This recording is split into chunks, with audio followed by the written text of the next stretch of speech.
AITA for telling my stepdaughter to stop using period products in the bathroom she shares with my teenage sons. I have been living with my new wife and stepdaughter for about 6 months now. She's 19, almost 20, and I have 3 sons, aged 18, 16 and 15. She's a really good kid, and she's a good influence on my sons. I really enjoy having her around. My wife and her daughter moved into my house and sold theirs. My stepdaughter's father isn't present in her life, nor is my son's mother. All 4 children share a bathroom. My sons have never lived for a long period of time with a woman, nor have any of them had long-term girlfriends. They had short visitation periods when they were younger, but never longer than an hour, so living with 2 women has been unusual for them. My eldest son, 18, came to me last week and told me that his stepsister disposes of her used sanitary products in the trash can they share, but doesn't use toilet roll or sandwich bags to disguise what they are, and it makes him uncomfortable, which I think is reasonable. My sons are teenage boys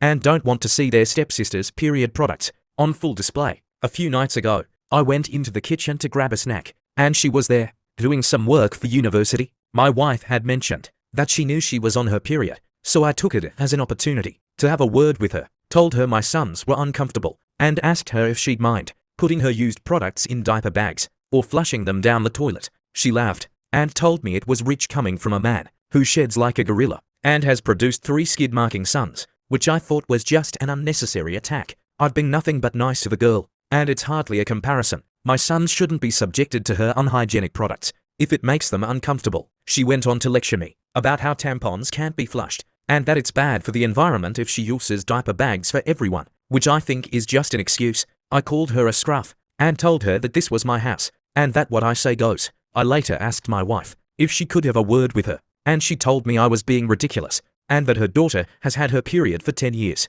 and knows what she's doing. When I told her it was making my sons uncomfortable, she said my sons needed to get a grip and turned over and went to sleep. This is a genuine issue to me, and she didn't care enough to have a discussion about it. I asked my stepdaughter again in the morning, and she did the same as her mother, completely dismissed it. Both of them have told me to stop being so silly, but I don't see how I'm being unreasonable when it makes my sons uncomfortable.